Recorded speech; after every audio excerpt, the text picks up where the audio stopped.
Student, hello, कैसे हैं प्यारे बच्चों। आज हम लेके आए हैं क्लास 10th का एक जबरदस्त चैप्टर, जिस चैप्टर से स्टूडेंट नहीं टीचर भी घबराते हैं पढ़ाने से, क्योंकि ये चैप्टर किसी को समझ में आता नहीं। आज हम इसका बेस क्लियर करेंगे और उसके बाद आपको ऐसे ट्रिक्स बताएंगे जिससे आप यहाँ पर आने वाले 90% क्वेश्चन, सारे क्वेश्चन आप आसानी से कर पाएंगे, जिससे आपका बोर्ड में 95+ नंबर आएंगे। तो चलते हैं दोस्तों, शुरू करते हैं। आप तो उसके बाद फॉर्मेलिटी तो जानते हैं, अगर चैनल पर नए हैं चैनल को सब्सक्राइब कीजिएगा और अपने दोस्तों के साथ भी शेयर कीजिएगा ताकि वो भी कुछ पढ़ लिख लें।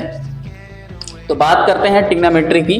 ट्रिग्नोमेट्री यानी त्रिकोणमिति। त्रिकोणमिति नाम से पता चल रहा है कि क्या होगा। जैसे मान लो किसी व्यक्ति का नाम है कलुआ, अब पता उसकी शक्ल से क्या पता चल रहा है कि उसका शकल तो करिया होगा, है कि नहीं। तो उसी तरीके से क्या है त्रिकोणमिति। त्रिकोण में त्रि है मतलब 3 होंगे, कोण मतलब कोण होंगे, मिति मतलब आकृति होगी। 3 कोण वाली ऐसी आकृति क्या कहलाएगी? त्रिकोणमिति। वाह, बहुत अच्छी, आप कितना टैलेंटेड हो, एक ही बार में समझ गए। तो यहाँ पे क्या बात हो रही है?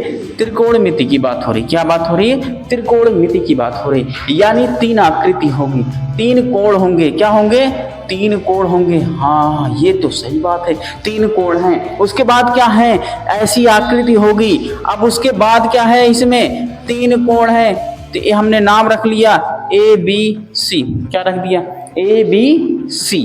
अब इसमें समझना, इसमें सवाल एक आपसे है, कमेंट सेक्शन बताइएगा, ये आकृति क्यों लिए हैं, ये वाली आकृति क्यों नहीं लिए?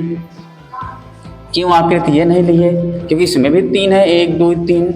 अब अगर ऐसे देखें तो ये आकृति क्यों नहीं लिए, ये वाली आकृति क्यों नहीं लिए, ऐसा क्यों है, इस तरीके से क्यों है? अब ये आप बताइएगा कमेंट सेक्शन में। उसके बाद अगर ना आए तो मैं अगले वीडियो में जरूर बताऊंगा। तो इसके बाद यहाँ समझना है यार दोस्तों, यहाँ पे समझ लो मेरे प्यारे बच्चों कि ये 3 आकृति जो है, इस वाले को क्या बोलते हैं? इस वाले को, यूपी बोर्ड वाले ध्यान से देखना, इस वाले क्या बोलते हैं? जो आपका धरती के समीप है, यानी कि ऐसे ऐसे लेटा है, उसे बोलते हैं आधार। क्या बोलते हैं?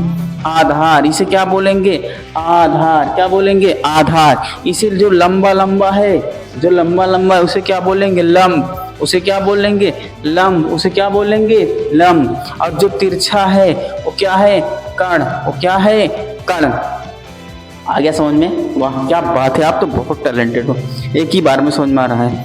अब यहाँ क्या है? आधार जो लेटा है, और जो लंबा लंबा है वो लंब, और जो क्या है तिरछा है वो कर्ण हो गया। समझ गए? चलिए और थोड़ा सा बेसिक समझते हैं, बहुत आसान से।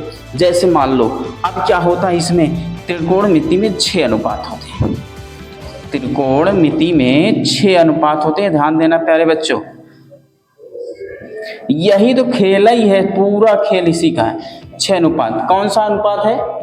Sign, cos, tan.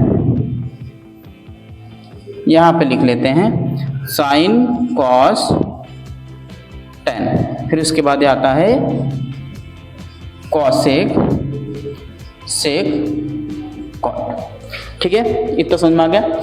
ये 6 अनुपात बड़ा इंपॉर्टेंट है। इसमें से अगर आप 3 याद कर लोगे तो काम हो जाएगा। Sign cos tan, sign cos tan, sign cos tan, sign cos tan, sign cos tan, sign cos tan. वाह, क्या बात है, याद कर लिया आप तो बहुत टैलेंटेड है। वाह, 100% 95 आएगा आपका।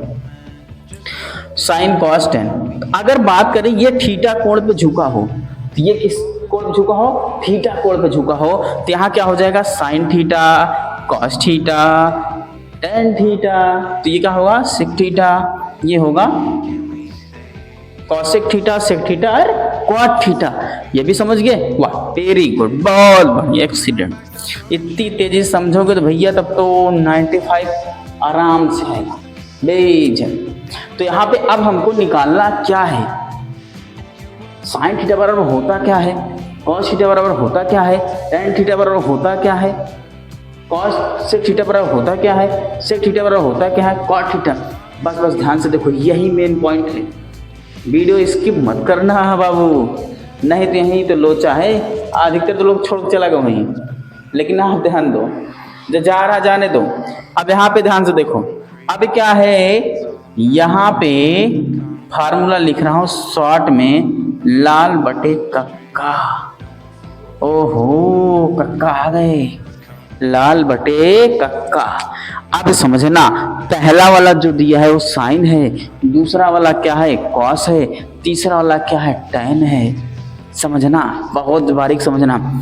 ये क्या है, यल मतलब लंब, ए मतलब आधार ना, फिर उसके बाद कहा है कर्ण, के मतलब कर्ण, तीनों पता होगी ना। अब ध्यान से देखा, साइन क्या है, साइन थीटा बराबर लंब बटे कर्ण, लंब बटे कर्ण। आ गया ना, लाल बटे कक्का, लंब बटे कर्ण। फिर इसके कॉस बराबर क्या हो जाएगा, आधार बटे कर्ण, आधार बटे कर्ण, आधार बटे कर्ण। वाह क्या बात है, बहुत बढ़िया। अरे आप ही तो बता दे रहे हो लंब बटे आधार टैन का। अरे यार क्या बात है, आधार बटे कर्ण, लंब बटे आधार, तो लंब बटे आधार, लंब बटे आधार टैन बराबर। अब ध्यान समझना, अब कॉसेक कैसे निकलेगा, अरे तो और आसान है, साइन का उल्टा कॉसेक, कॉस का उल्टा सेक, टैन को उल्टा कॉट, उलट दो। अरे नहीं, फोन को मत उल्टो, उसको उल्टो। तो यहाँ क्या हो जाएगा, कर्ण बटे लंब, आधार बटे है तो कर्ण बटे आधार, फिर उसके बाद लंब बटे आधार है तो आधार बटे लंब। अब आपको समझ में आ गया इतना, ये था बेसिक, ये बड़ा इंपॉर्टेंट है, ये कोई नहीं बताता आपको। जब आप ये क्लियर रहेगी तो एक्सरसाइज बहुत आसानी से आप कर पाएंगे। अगर ये आपका क्लियर नहीं रहेगा तो आप एक्सरसाइज सही से नहीं कर पाएंगे। मेरा मानना है कि इसको एक बार आप अच्छे से देखिए, उसके बाद पेन और डाई लेके खुद से लिखना चालू कीजिए। एक बार ना समझ में आए दोबारा देखिए, दोबारा ना समझ में आए तिबारा देखिए।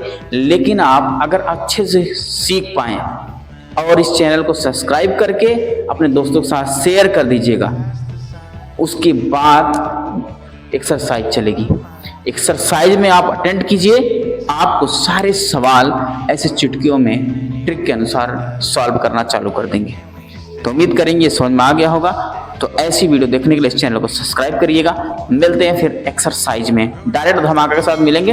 इतना कंप्लीट कर दिएगा, अगर इतना कंप्लीट रहेगा तो आसानी से एक्सरसाइज कर पाओगे। तब तक के लिए हंसते रहिए, मुस्कुराते रहिए। जय हिंद दोस्तों।